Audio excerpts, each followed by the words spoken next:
जय श्रीमन नारायण, जय माता लक्ष्मी, जय श्री कृष्णा। स्वागत है दोस्तों आप सभी का आपके चैनल जी जायसवाल यूट्यूब स्टोरी में।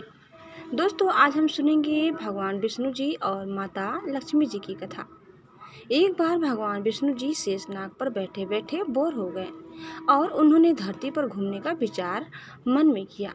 वैसे भी कई साल बीत गए थे धरती पर आए और वह अपनी यात्रा की तैयारी में लग गए।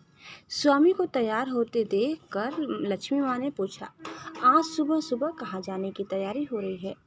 विष्णु जी ने कहा, हे लक्ष्मी, मैं धरती लोक पर घूमने जा रहा हूँ। तो कुछ सोचकर लक्ष्मी माँ ने कहा, हे देव, क्या मैं भी आपके साथ चल सकती हूँ? भगवान विष्णु ने 2 पल सोचा, फिर कहा, एक शर्त पर। तुम मेरे साथ चल सकती हो। तुम धरती पर पहुँचकर उत्तर दिशा की ओर बिल्कुल मत देखना।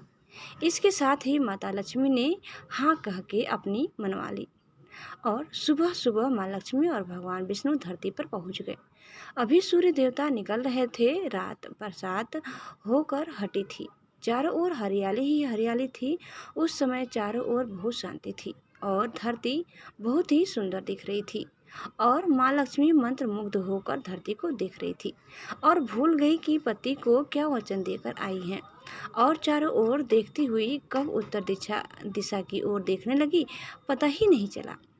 उत्तर दिशा में माँ लक्ष्मी को एक बहुत ही सुंदर बगीचा नजर आया और उस तरफ से भींगी भीनी खुशबू आ रही थी और बहुत ही सुंदर सुंदर फूल खिले थे।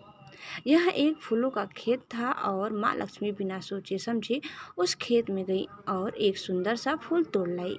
लेकिन यह क्या, जब माँ लक्ष्मी भगवान विष्णु के पास वापस आई तो भगवान विष्णु की आंखों में आंसू थे और भगवान विष्णु ने माँ लक्ष्मी को कहा कि कभी भी किसी से बिना पूछे उसका फूल भी नहीं लेना चाहिए और साथ ही अपना वचन भी याद दिलाया।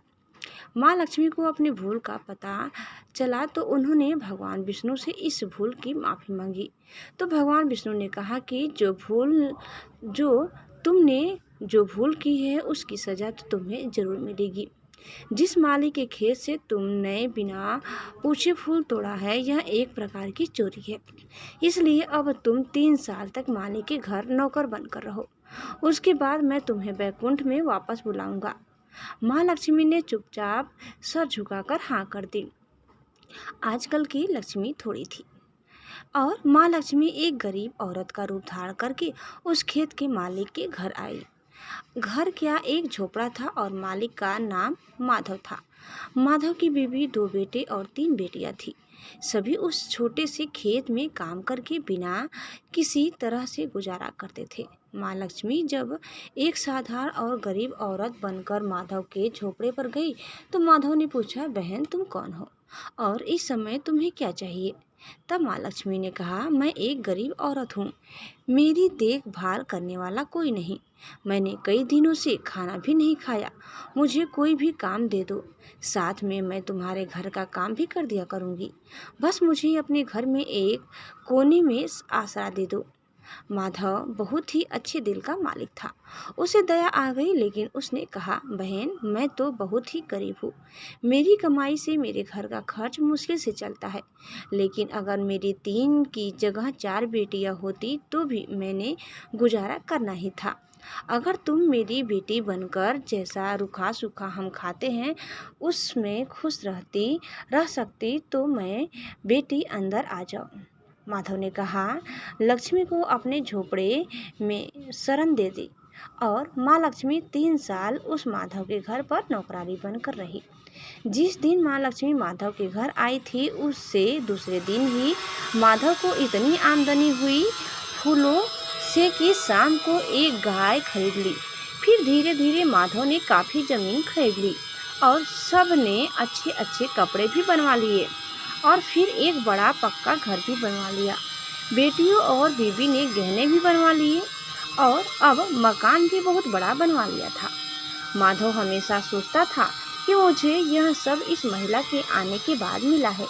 इस बेटी के रूप में मेरी किस्मत आ गई है।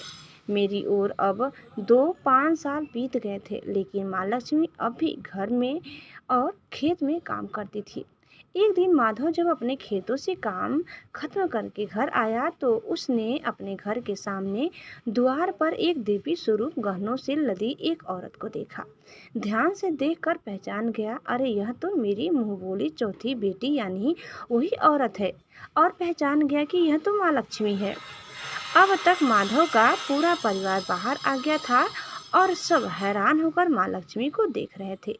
माधव बोला, माँ हमें माफ कर, हमने तेरे से अनजाने में ही घर और खेत में काम करवाया है। माँ यह कैसा अपराध हो गया है, माँ हम सबको माफ कर दे। अब माँ लक्ष्मी मुस्कुराई और बोली, माधव तुम बहुत ही अच्छे और दयालु व्यक्ति हो। तुमने मुझे अपनी खेती की अपनी बेटी की तरह से रखा, अपने परिवार के सदस्य की तरह से। इसके बदले में मैं तुम्हें वरदान देती हूँ कि तुम्हारे पास कभी भी खुशियों और धन की कमी नहीं रहेगी। तुम्हें सारे सुख मिलेंगे जिसके तुम हकदार हो। और फिर माँ अपने स्वामी के द्वारा भेजे रथ में बैठकर बैकुंठ चली गई। दोस्तों उम्मीद करते हैं कि आपको हमारी आज की यह कथा ज़रूर पसंद आई होगी। कैसी लगी कमेंट करके ज़रूर बताइए। चैनल में नए हैं तो प्लीज़ लाइक शेयर सब्सक्राइब करना न भूलें। धन्यवाद। Bye bye.